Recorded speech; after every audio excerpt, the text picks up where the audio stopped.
been enjoyable and you took time to be with family and to celebrate the gift that we have been given in the person of Jesus Christ.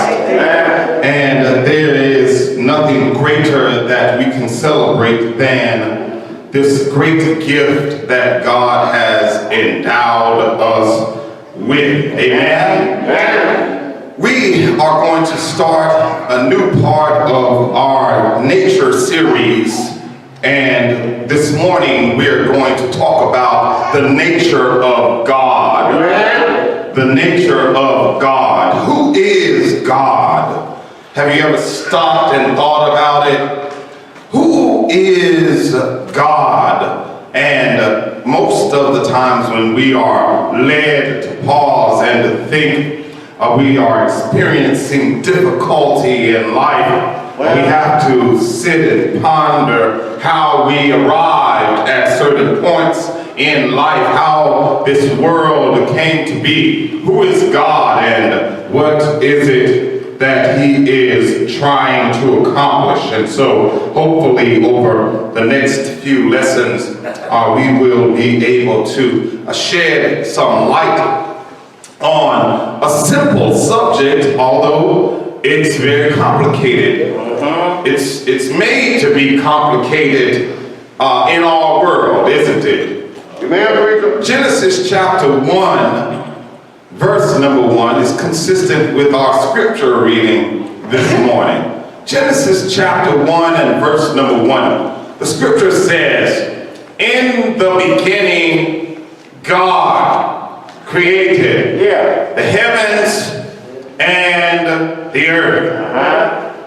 We've learned that as children, didn't we? Yes, amen. But that statement is so very informative. That statement, although it comes across as being simple for us, that statement is very grandiose. It says a whole lot, and it answers many of the questions.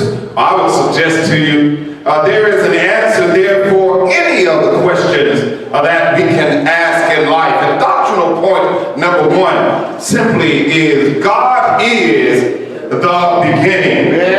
More than that, we could just stop with God is. God is, and that in that statement there is an answer. God is. The Bible tells us that he that cometh to God must believe that he is. So if you don't believe that God is, already you have a problem. And the reason we have problem in our world is because we have so many that do not believe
is wrapped up in a lot of the questions that we have. For when God comes to Moses, the Bible tells us in Exodus chapter 3 that God appears before Moses in the form of a burning bush. The bush burned, but it was not consumed. And Moses says to God, when God charges him to go to the children of Israel, God, whom shall I tell him? Tell them that has sent me. And God's response is simple, yet complicated. Amen. God's response is, I am that I am. What are you saying, God? The only thing you need to know is that I am God. I am what I am. It can't be rendered I am what I am, because I am what I've always been. And I am what I am today. I will be tomorrow. I am what I am. I am what I was, and I am what I will be. That's why we say that God is the same yesterday, today, and forevermore. I am God. I am God all by myself, and I will not change. Amen. So God is not like us. God is giving us answers to this fact. I am the very beginning of all things. How's that settled in your mind? Sometimes that makes us uncomfortable to think about, right? Because the next obvious question is, where did God come from? You don't know. Amen. And guess what? You won't know. Amen. Hallelujah. You will live your whole life and you will not know that answer. And you know what the problem is? The problem is we don't understand God. So guess what? If he told you, you couldn't understand it. You couldn't understand it anyway. Amen. If he gave you the answers to the questions you asked, you couldn't bear it anyway. You have enough trouble in your life trying to fix your mess up. Why don't you just stay right there and concentrate on that? That's all right, preacher. Take your time. God has said, yes, I am. And I am that beginning. In the beginning, God created the heaven and the earth. Doctrinal point number 2. God is the creator. God is the creator. Is that necessary to say today? Yes, sir. Yes, sir. Do we need to say that? Do we need to preach that? It seems obvious to us, right? But we know the prevailing thought in our world is, yeah, there was a bang. There was an explosion. And you all just popped up. One day you were an amoeba. You decided, I don't want to be this anymore. I want to swim. And then after you swam, you say, I don't want to swim no more. I want to get up and walk. You crawled, and then after you crawled, you walked down. Isn't that crazy? Yes, sir. Isn't that crazy? Amen. Now, it doesn't make sense. And they say the stuff you believe is crazy. But you believe that there was nothing one day, and then all of a sudden, bang, there was something. And I say to people, if you believe that, then listen, the stuff that we read in the Bible is a whole lot more easier to believe. If you can believe that, you should read your Bible. It's a whole lot more palatable in my estimation. And the thing that we are trying to get away from is the fact that God is the creator. He has created each and every one of us, and we have not created ourselves. You have nothing to do with your existence. And you know, that's really what our science, that's really what our world is. It makes you uncomfortable, the fact that you had absolutely nothing to do with your existence. Get used to it. You control absolutely nothing. And our existence is spent trying to tame and trying to control that world that we're in. But every now and again, we are reminded just how fragile, and just how human, and just how inexhaustible our resources are, because this world is bigger than us, because it was created by something that's bigger than us. That's right, God is the creator. Yes, he is. And that's what the scripture is teaching us in Genesis chapter 1. I like how the writer goes on. Verse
in the midst of the waters. God said, let there be land, and land sprung out from the waters. God made the firmament. Amen. There's the Big Bang is done. Yes, sir. God said it, and it was done. God made it. Amen. Yes. Verse 8, verse 9, God said. Verse 11, God said. Verse 14, God said. What do we see? God creating. And guess what?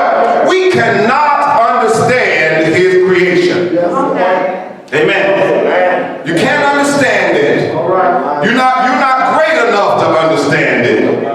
And because we are not as great as God, we are confused when we read things like this. Isaiah 45 and verse number 7. Isaiah 45 and 7, the writer says, God says, I form the light and I create darkness.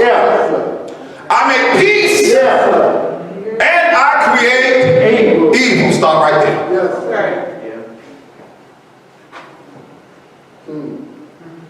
Come on, man. Take the time, bro. Take the time. That sound like the God you know? Does that sound like the God you know? And let me tell you something. If it doesn't sound like the God you know, you don't know God. Amen. That's the God that makes us uncomfortable. The only God we want to know is the God that gives good. That's it. The only God we want to know is the God that loves you. The only God we want to know, and the only God we want to talk about, and the only God we want to preach about. Amen. I know I'm preaching now. It's the God that wants you to live your best life. The only God we want That's right. is the God that blesses. That's right. Amen. We do not want to hear about and we do not want to know the God that condemns. Amen. We do not want to hear about a God that sends anybody to hell. Amen. And people want to know, they want to talk to the preacher and they say, well, it can't be a God. And I ask the question why. And they say, because there's evil in the world. Isaiah 45 says the reason you know there's a God is because there's evil. Amen. And he says, Yes, sir. the reason you have evil is because I created it. Yes, sir. 2 Peter 3:9. What's the problem? Why don't you like that? Who are you to question that? You ain't nobody. No, sir. No, sir. No. And inherently, you know what you're saying? When we question this, I think what I hear you say is, you think you could have built a better world, don't you? That's a bad thing, brother. Yeah. If you were God, you wouldn't have made evil, would you? If you were God, you would have just made all peace. If you were God, you would have just made love. If you were God, you wouldn't have put that tree in the garden, would you? That's bad. Come on, preacher. God did what he wanted to do. And I'm going to suggest to you, the thing that you would have done could not have been better than what God did. Amen. Amen. If God did it, he did it because he knew what was best. Amen. That sounds good when we sing it in the song, don't we? He knows what's best for me. You really believe that? Do you really believe that? For those who've had some trouble in their life, we think my life would have been better if I. No. If you had trouble, it's because God knew you needed trouble in your life. If you had a difficult life and you had a difficult time, God knew that was the best possible life for you. God is saying, since I am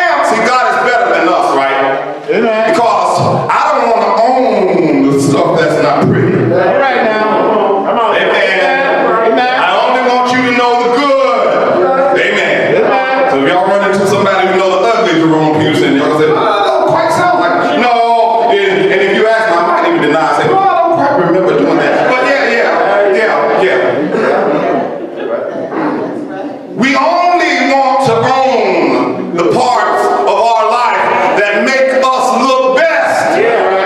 That's right.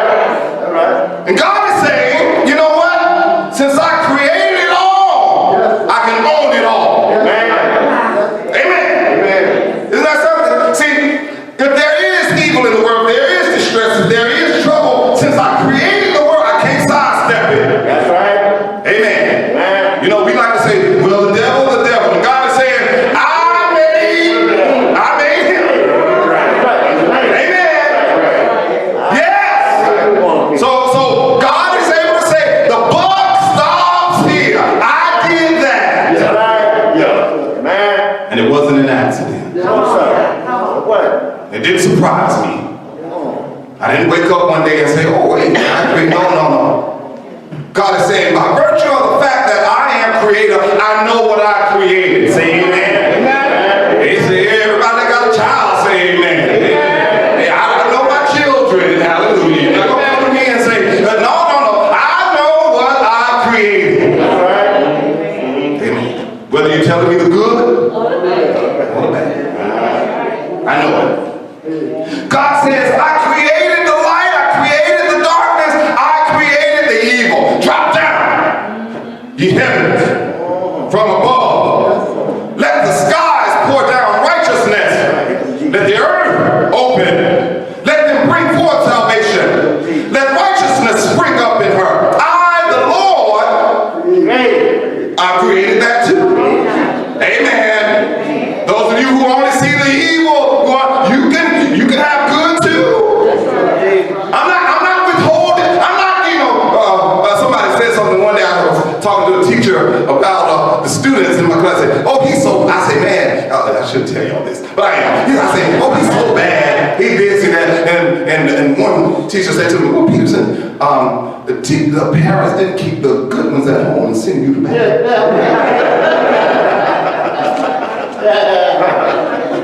They gave you what they had. Amen.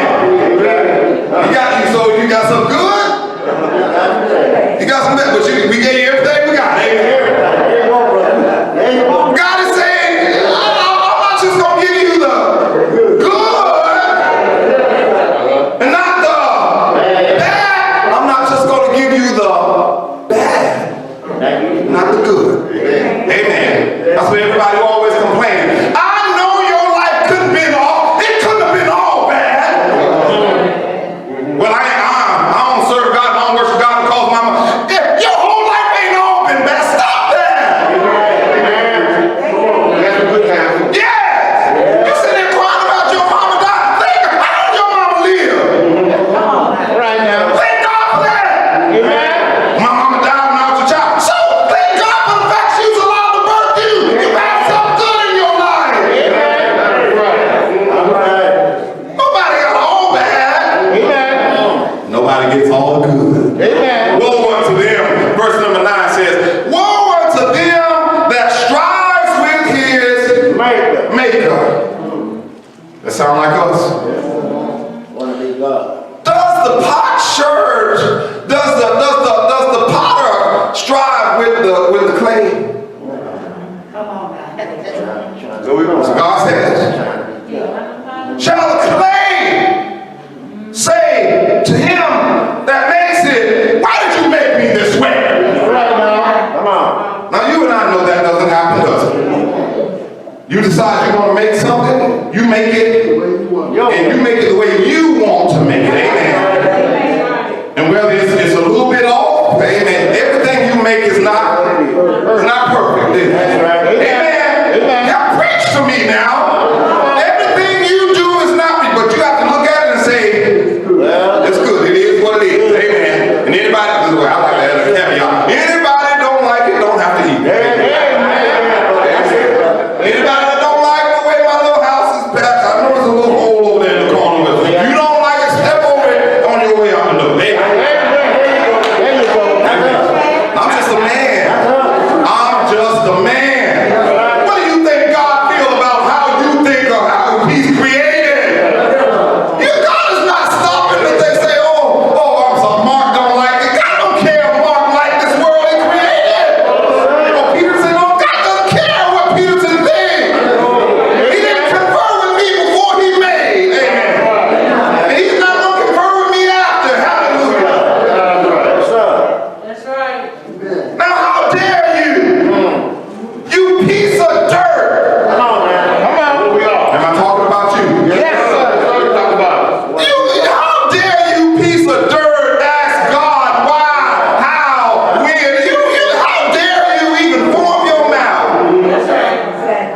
Amen.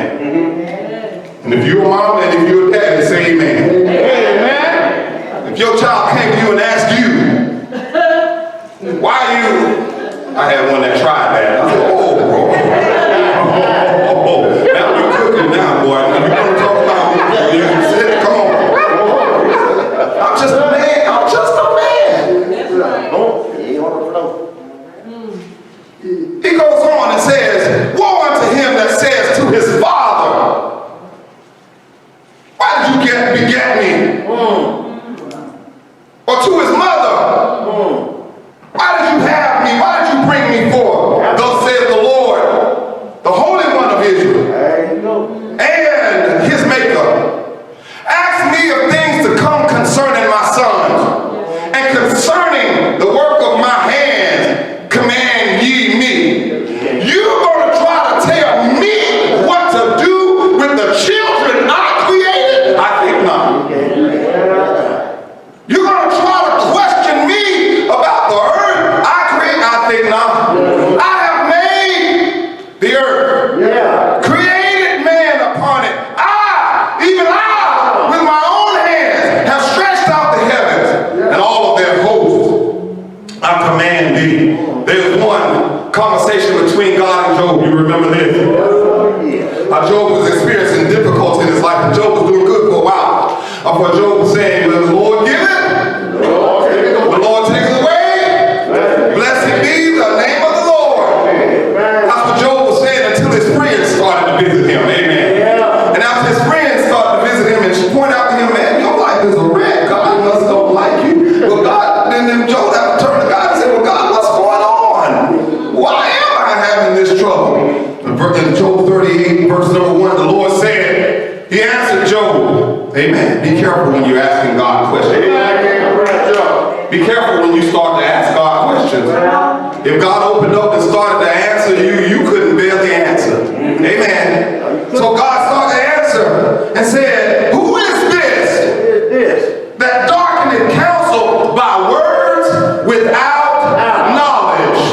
You're not smart enough to have a conversation with God. I don't care how smart you are. You're not big enough to have a conversation with God. I don't care how big you are. God says, who is this? This ought to scare you. It should scare you. We sing the song, he got the whole world in his hand. It should scare you that God stopped dealing with the whole world just to deal with you. That's right. Be careful what you're asking for. Amen. I remember at one point in time there was a scripture where the children of Israel talking to Moses, they said to Moses, why are you always the one got to talk to God? We want to talk to him too. Why he can't talk to us? All right, now. Come on. All we see is you come and go, and then you come back talking about thou shalt not.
sea with the doors.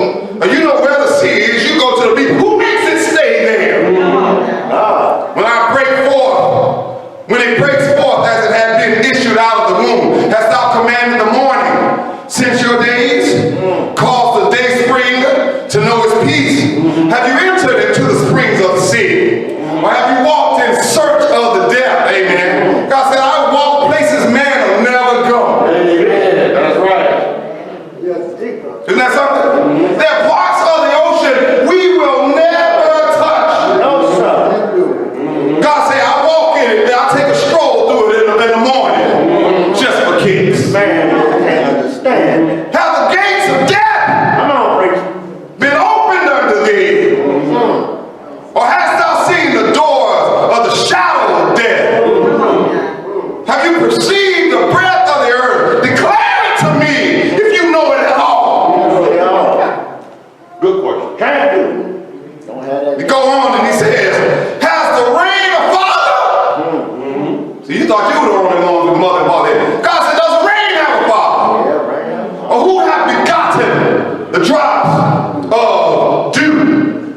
Yes. Can you send lightning that they may go and say unto you, here we are? I'm reminded of Jesus. The Bible says, even the winds, the people ask the question, who is this man? Even the winds obey his voice. Sounds like God to me. God says, when it lightened and I ask for them to go, they come and report to me. Who has put wisdom in the inward parts, or who has given understanding to the heart? Who can number the clouds in wisdom, or who can stay the bottles of heaven? Will you hunt for the prey, for the lion, or feel the appetite of their young lions? God goes on in this manner, talking to Job, asking Job questions for 3 whole chapters. Amen. That's right.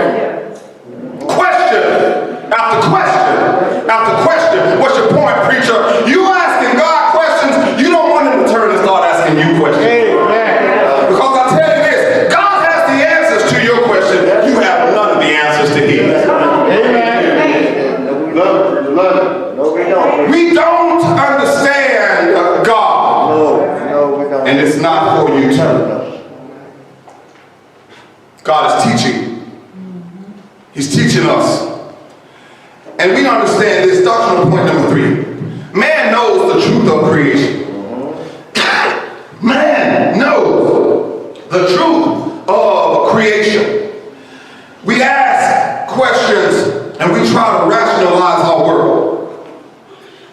We try to explain our world, and we've come up with fanciful answers to explain our world. But the truth of the matter is, many of the answers to our questions are innate. And beyond a shadow of a doubt, we know the truth of creation. We know that there's a God. And we know that God is a creator. How do you know that? Romans chapter 1, verse number 18 tells us this, that the wrath of God is revealed from heaven against all ungodliness and unrighteousness of men who hold the truth in unrighteousness. That's another translation that says this, that in verse number 18 it says, they suppress the truth. So in order to hold back the truth, or in order to suppress the truth, that means that you have to know the truth. Jesus says, you shall know the truth, and the truth shall make you free. It makes you confront the thing that you run from, because that which may be known of God is manifest in them. That's right. He showed it to him. It's in you. That's right. It's in all of men. Holy Spirit. That there is God. Son. It's in you. I don't care how unrighteous you live. I don't care how hard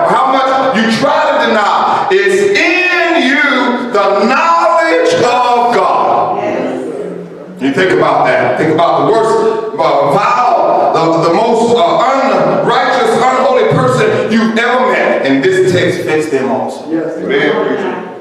That's right. That the knowledge of God is in you, for God has showed it unto them. For the invisible things of Him from the creation of the world are clearly seen. You can see it.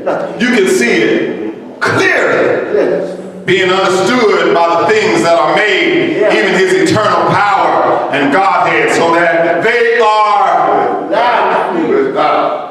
See the way God works? God says, I'm going to take away all of your excuses. They are without excuse. That's those for those of us that like to come up with these imaginary. Well, suppose there's a man, or there's every man, every boy, every girl, every woman is without excuse. Because that when they knew God, they glorified Him not as God. Or you have to make God your God. You have to decide that you're going to serve Him. Amen. You have to decide that you're going to trust Him. Hallelujah. You have to decide that where He leads, I will follow. They glorified Him not as God, neither were they thankful, but became vain in their imaginations, and their foolish heart was dark, and professing themselves to be wise. We think we're smart, don't we? We think, man, we got it all together, don't we?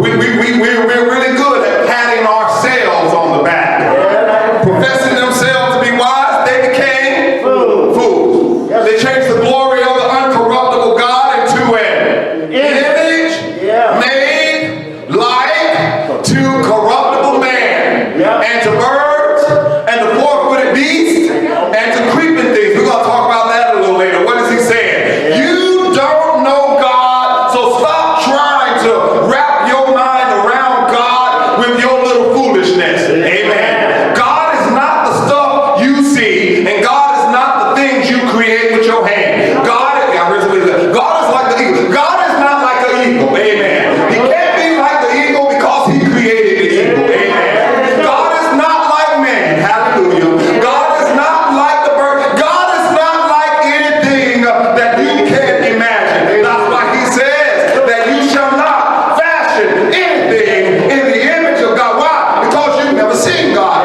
You don't know God. God said you don't know me good enough to try to paint a picture of me.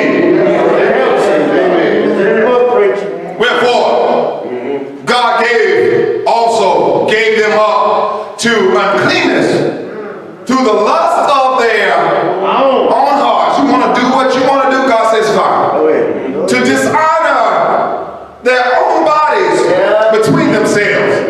We changed the truth of God into a lie. Worship and serve the creature more than the Creator, who is blessed forever. Amen. For this cause, God gave them up unto vile affections. You don't want God to give you up. Amen. You don't want God to wash His hands of you.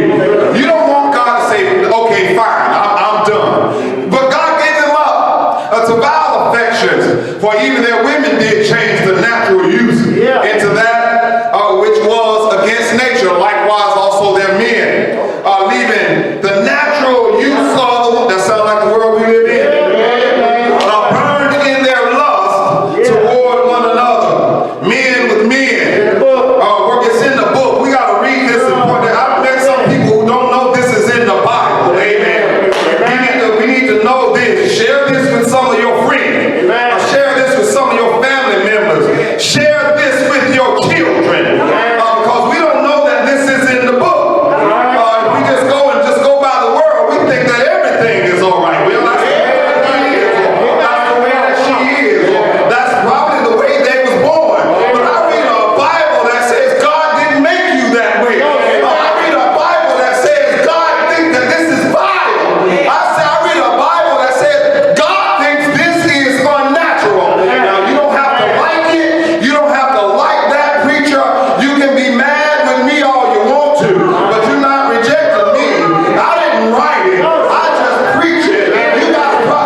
mind. So that to do those things which are not convenient. I like that text because when we start out sinning, it's fun, isn't it? Oh yeah. When we start out sinning, we with the friends. It's good. But after a while, sin will wear you out.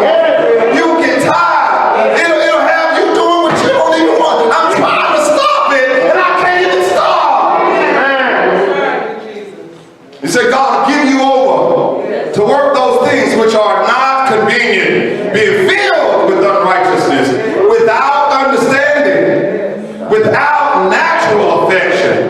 Who, verse 32, knowing the judgment of God, they which commit such things are worthy of death. Not only do they do the same, they have pleasure in them that do them.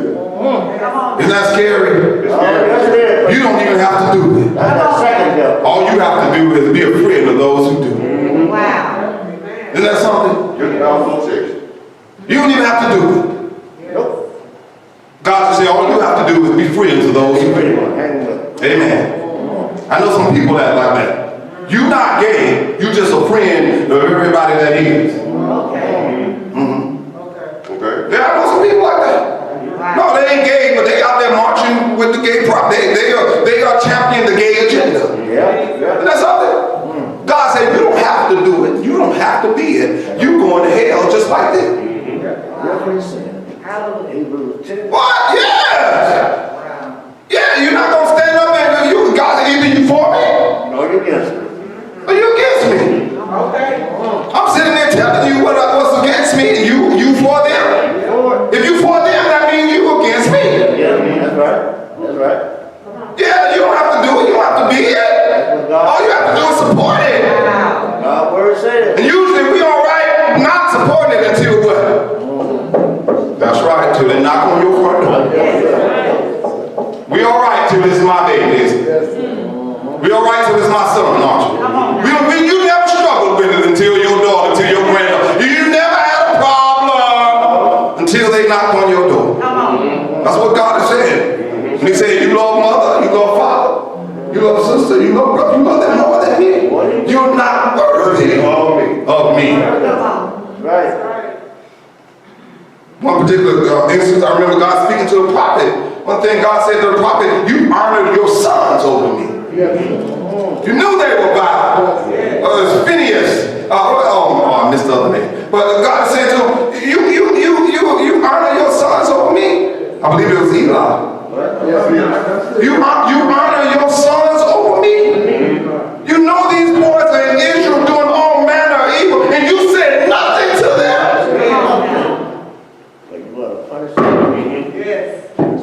You're going to receive the same judgment they received. For saying nothing. You didn't do what they did, but you didn't say anything against what they did. What is God calling you to do? Speak. You know the truth. Say something about it. We know you know the truth because you just proved I put it in you. So, all of this leads us to what should we do? Here's something that's a challenge for you in this upcoming year. Get to know God. Get to know God. God says to us, if you draw near to me, I will draw near to you. You won't understand everything. And listen, you don't have to understand everything. Amen. You don't have to understand everything about God in order to serve Him.